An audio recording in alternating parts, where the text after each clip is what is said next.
ভ্রমণ পর্বে আমি দেবাশিস আপনাদের সঙ্গে। আজ যেখানে নিয়ে যাব সেখানে দেখতে পাবেন আকবরের ব্যবহৃত অরিজিনাল ছোরা, ব্লু সিটি, রাজস্থান। হ্যাঁ, ঠিকই ধরেছেন, যোধপুর। আমার চ্যানেলটিতে আপনি নতুন হলে সাবস্ক্রাইব করে রাখবেন। এই ভ্রমণ পর্বে আমরা দেখব সুন্দর কারুকার্যযুক্ত ইন্ডিয়ান ও ইউরোপিয়ান সংমিশ্রণে গঠিত উমেদ ভবন, চিত্তাকর্ষক ও অভিশপ্ত মেহরানগড় ফোর্ট, মনোমুগ্ধকর যশবন্ত ধারা, ম্যান্ডোর গার্ডেনে সৌধের সারি, ক্লক টাওয়ার ও এখানকার বড় বাজার। আশা করি ভালো লাগবে, শেষ পর্যন্ত দেখতে থাকুন। ভালো লাগলে অবশ্যই লাইক শেয়ার করতে ভুলবেন না। যোধপুর রাজস্থানের বেশ বড় সিটি।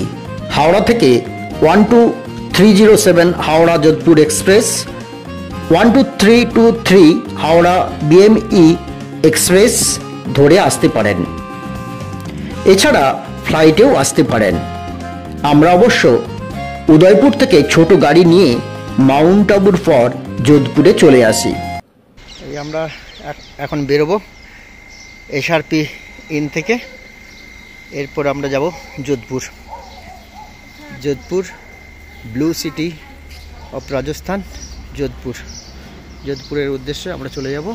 এই SRP ইনটা খুব সুন্দর, ভীষণ সুন্দর একটা পরিবেশ।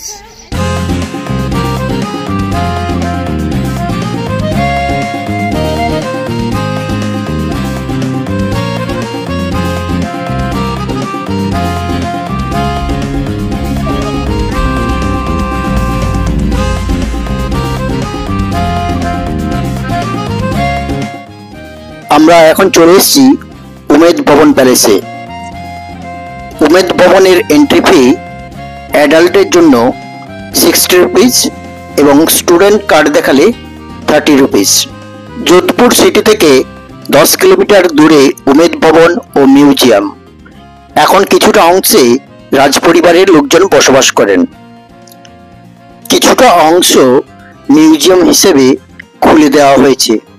এই মিউজিয়াম ঘুরলে আপনি পুরনো দিনে ফিরে যাবেন, রাজাদের জীবনচর্চা স্মৃতিচারণ করবেন।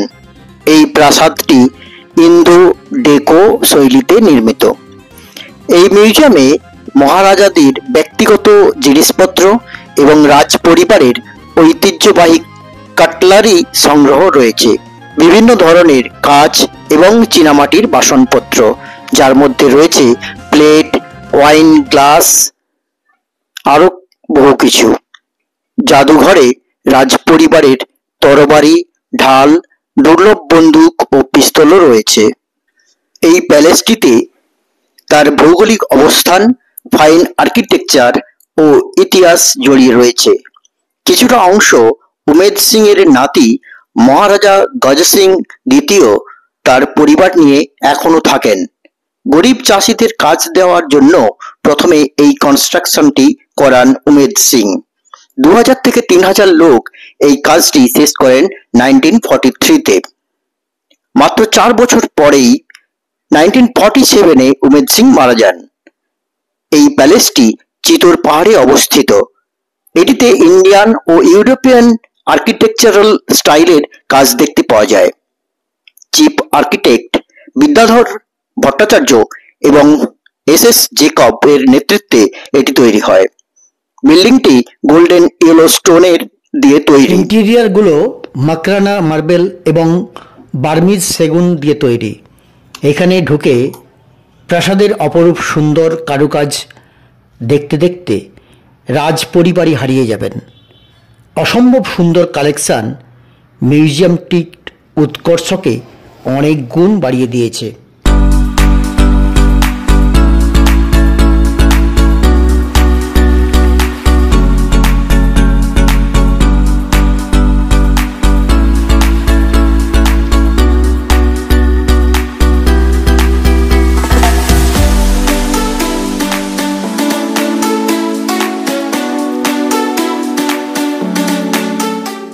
সুন্দর পেন্টিং গ্যালারি, ও বিভিন্ন ধরনের ঘড়ির কালেকশন দেখতে দেখতে বেশ কিছুটা সময় কাটিয়ে দিলাম।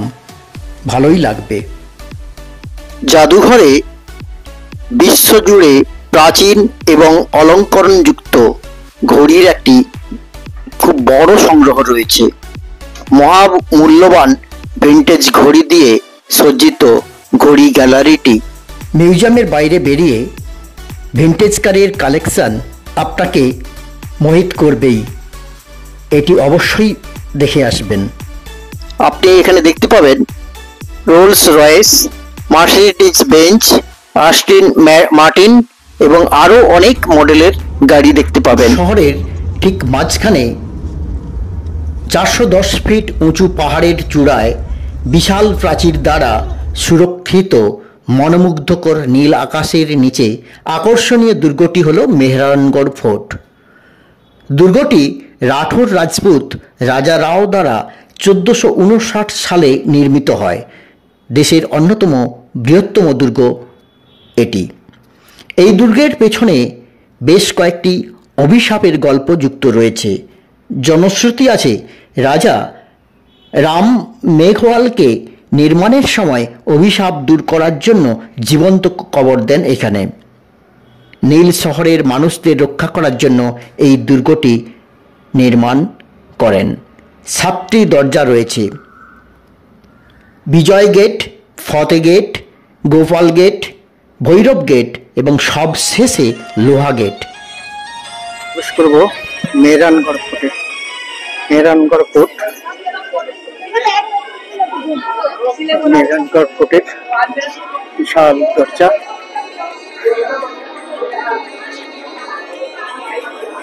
এই একটি পোল দিয়ে প্রবেশ করলাম এবং লিফট চার্জ 50 টাকা, লিফট অপশনাল। এই আমরা লিফটে লাইন নিয়েছি লিফটে যাওয়ার জন্য, একদম টপে নিয়ে চলে যাবে। মেহরানগড় ফোর্টের একদম টপ ফ্লোরে চলে এসেছি, ছাদে। লিফট দিয়ে, লিফটের ভাড়া 50 টাকা পার পারসন এবং এন্ট্রি ফি 200 টাকা দিয়ে আমরা মেহরানগড় ফোর্টে চলে এসেছি। সিনিয়র সিটিজেনদের জন্য এন্ট্রি ফি 100 টাকা।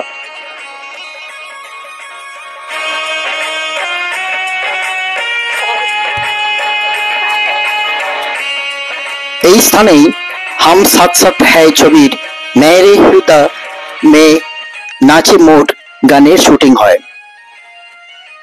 কত চিল উঠছে এখানে, চিলকে খাওয়া দেওয়া হয়। দারুণ সুন্দর জায়গা। আমরা একটা ফোর্টে উঠে গেছি, মেহরানগড় ফোর্ট। এখানে আকাশে প্রচুর প্রচুর পরিমাণে চিল। এখানে আকবর ব্যবহৃত তলোয়ার রাখা আছে, অনেক তলোয়ার এখানে সুসজ্জিত ভাবে রাখা আছে। তার মধ্যে আকবরের তলোয়ারটি রাখা আছে যা দেখতে পাচ্ছি।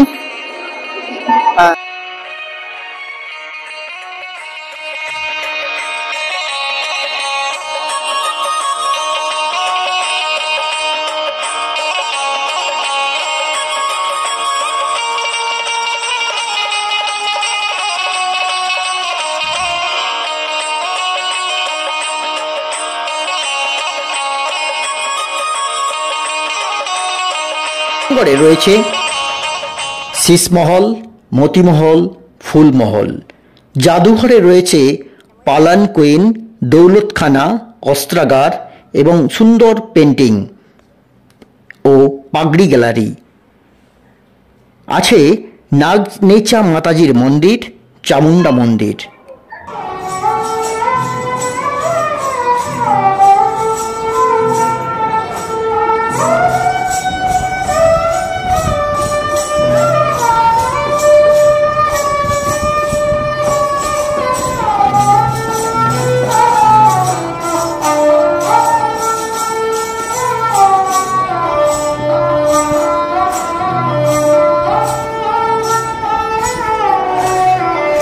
This is Blue City of Jodhpur. Jodhpur is called Blue City. মেহরানগড়ের ভেতরে শাড়ি, জুতো, জুয়েলারি দোকানও রয়েছে।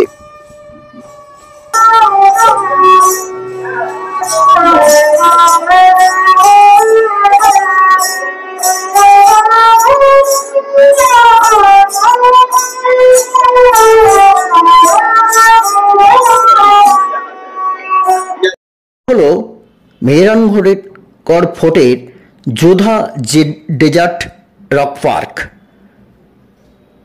মেহেরানগড় ফোর্ট প্রতিদিন সকাল 9টা থেকে বিকেল 5টা পর্যন্ত খোলা থাকে। 12ই মে এর প্রতিষ্ঠা দিবসে কোনো প্রকার প্রবেশ মূল্য লাগে না।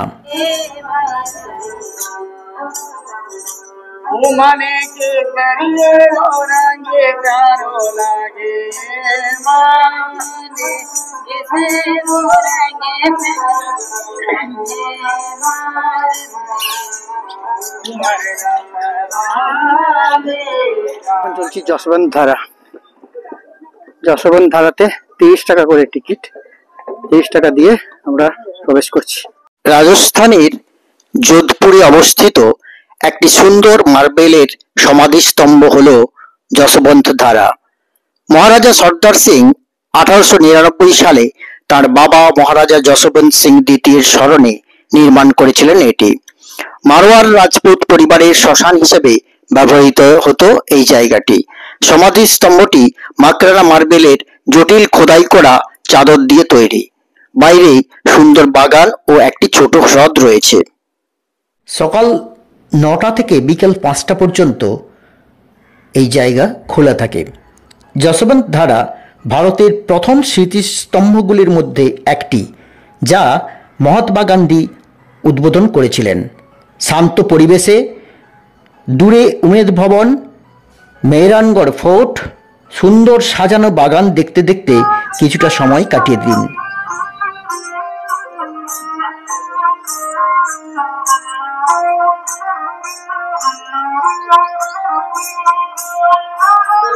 আমরা ঢুকে গেছি, এই টয় ট্রেন করে আমরা চলছি। সামনে পুচু আর আমার পেছনে পুচি। আমরা চলছি ম্যান্ডোর গার্ডেন। আমরা 10 টাকা করে টিকিট কেটে টয় ট্রেনে করে ম্যান্ডোর গার্ডেনে ঘুরছি। এখানকার পরিবেশটি খুব সুন্দর। রাস্তার দুদিক ফুলে সাজানো। এর ভেতরে রয়েছে মন্দির, কাফে এবং অত্যাশ্চর্যকর স্মৃতিসৌধের মেলা। এর ভেতর লাইট অ্যান্ড সাউন্ড শো শুরু হয় হিন্দিতে সন্ধে 7টা থেকে 7:30 এবং ইংলিশে সন্ধে 7:30 থেকে 8টা পর্যন্ত। Ticket price 20 rupees. চারদিকে বাঁদরগুলো খুব দাপাদাপি করছে। এখানে দেখতে পেলাম এক থাম্বাযুক্ত মহল, যেখানে অভয় সিং গ্রীষ্মকালে প্রায়ই চলে আসতেন। এই ম্যান্ডোর গার্ডেন দুর্গটি মূলত মৌর্য রাজবংশ দ্বারা নির্মিত হয়েছিল এবং পরে রাঠোরদের নিয়ন্ত্রণে আসে। রাঠোররা ম্যান্ডোরকে শক্তি এবং সংস্কৃতির কেন্দ্র করে তোলে। দুর্গটি রাজকীয় সমাধিস্তম্ভের একটি সুন্দর সংগ্রহ রয়েছে। এই সমাধি ক্ষেত্রগুলো এইগুলো, যার মধ্যে মহারাজা দ্বিতীয় যশবন্ত সিং এবং অভয় সিং এর সমাধি স্তম্ভগুলো এখানে রয়েছে। বড় স্মৃতিসৌধটি হলো যশবন্ত সিং এর। এইটি হচ্ছে যশবন্ত সিং এর স্মৃতিসৌধ ম্যান্ডোর গার্ডেনে। ম্যান্ডোর গার্ডেনে যশবন্ত সিং এর স্মৃতিসৌধ। আর ওটা অজিত সিং, মারওয়ার রাজা অজিত সিং এর স্মৃতিসৌধটিও বেশ বড়। এখানে অনেক রাজার স্মৃতিসৌধ এক জায়গায় সুন্দর করে সাজানো আছে। ম্যান্ডোর গার্ডেন দেখার পর আমরা ক্লক টাওয়ার ও মার্কেটে গেলাম। যেতে যেতে সন্ধ্যা নেমে শহরটি আলোয় সেজে গেছে। ভালোই লাগছে।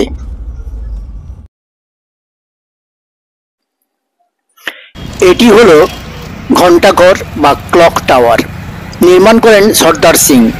উঁচু টাওয়ার, একখানি ঘড়ি রয়েছে। টিকিট কেটে ওপরে ওঠা যায়। আমরা অবশ্য উঠিনি। ক্লক টাওয়ারের চারদিকে বড় বাজার বসে। এই বাজারের নাম সর্দার বাজার। এখানে ঐতিহ্যবাহী টাই এবং রঞ্জক কাপড়ের জন্য বিখ্যাত, যা স্থানীয়ভাবে বাঁধেজ নামে পরিচিত। এছাড়া দোপাট্টা, পাগড়ি, চামড়ার জুতো পেয়ে যাবেন। মশলার মধ্যে লাল মরিচ এখানে বিখ্যাত। দরদাম চলে, দরদাম করে নিতে হয়। তবে ভালো, আমরা কিছু মশলা নিলাম এমজি স্পাইস শপ থেকে, ঠকিনি, ভালোই। এরপর এখানেই সুন্দর পরিষ্কার পরিচ্ছন্ন একটি এসি রেস্টুরেন্ট প্রিয়াতে ডিনার করে আজকের ট্যুর অর্থাৎ যোধপুর ট্যুর কমপ্লিট করলাম। আমার এই ভিডিওটি কেমন লাগলো জানাতে ভুলবেন না। ভালো লাগলে অবশ্যই লাইক ও কমেন্ট করে দেবেন, ভিডিওটি শেয়ার করে দেবেন, নতুন হলে সাবস্ক্রাইব করে রাখবেন। রাজস্থান ভ্রমণের আমার পরবর্তী পর্বে থাকছে আরো চিত্তাকর্ষক ভিডিও, অবশ্যই দেখবেন। এই পর্বে থাকবে মরুভূমির ধুধু প্রান্তে থাকার সবচেয়ে ভালো ঠিকানা, জিপ রাইড ও ক্যামেল রাইডের দুর্দান্ত অভিজ্ঞতা এবং ওখানকার কালচারাল প্রোগ্রাম। আগের পর্বগুলো যারা দেখেননি, লিংক ডেসক্রিপশন বক্সে দিয়ে রাখলাম, দেখতে ভুলবেন না। এত সময় আমার সঙ্গে থাকার জন্য অসংখ্য ধন্যবাদ। আকাশ পুরো লালাভো, মরুভূমিতে আমরা সূর্যাস্ত আমাদের সামনে।